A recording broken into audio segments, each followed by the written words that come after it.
Shirika la Nation Media Group kwa mara nyingine limeng'aa kama bingwa la uandishi wa wasilishaji bora wa habari. Katika hafla ya tuzo za mwaka za uandishi wa habari za AJEA, wanahabari wa NMG kutoka idara ya gazeti na vile runinga walituzwa tuzo 9 kati ya 19. Na mtazamaji, kilele cha ushindi huu kilikuwa ni kutangazwa kwa mhariri wa NTV Bridget Ngana na mpiga picha Sam Doe kama mwanahabari bora zaidi wa mwaka nchini, hasa katika ripoti zao maalum kuhusu afya na mabadiliko ya tabia nchi. Mwanahabari wetu Victor Ngaruya anarudi tena na uketo, utamu na urembo wa taarifa hiyo.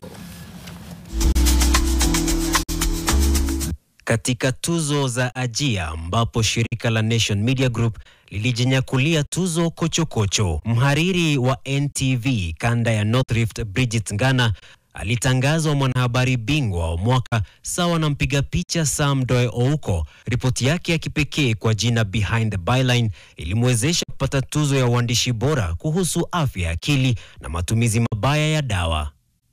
Karibuni.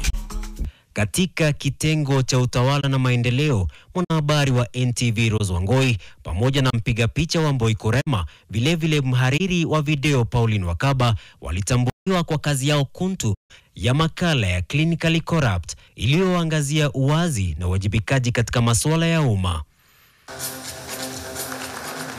Katika kuangazia kilimo na utoshelevu wa chakula, mwanahabari mwandamizi wa NMG Ibrahim Karanja aliweka katika taarifa yake iliyoitwa Sly Marikiti Brokers akiwa na mpiga picha Fidel Ndiga, mhariri wake akiwa Pauline Wakaba. Lilis Njeru. Katika masuala ya mazingira, Lilis Njeru wa NTV alikuwa mbobezi kuhusu kuyalinda mazingira na mabadiliko ya hali ya anga.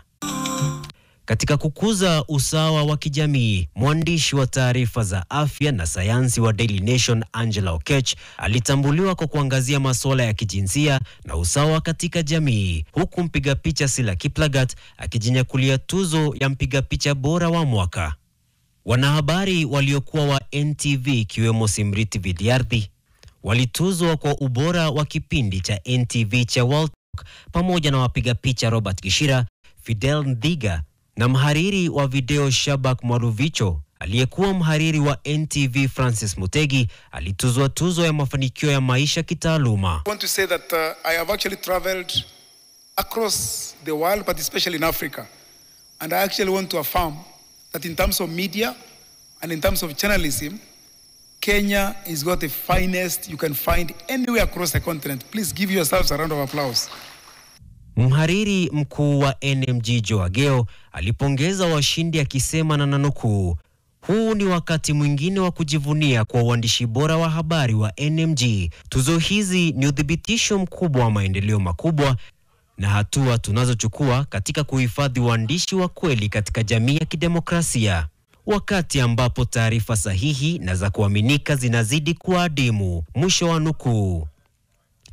Afisa mkuu mtendaji wa Nation Media Group Geoffrey Odundo amesema na nanukuu, ushindi huu ni udhibitisho wa kujitolea kwenyu katika kutimiza dhamira yetu ya kufahamisha, kuelimisha na kuburudisha jamii. Kujitolea mhanga kwa timu, vilevile ubunifu na juhudi zao za kuendeleza ubora wa wanahabari zinaendelea kuweka viwango vya juu kama mfano wa kuigwa katika tasnia hii. Hongera. Mwisho wa nukuu. Victor Ngaruya, NTV.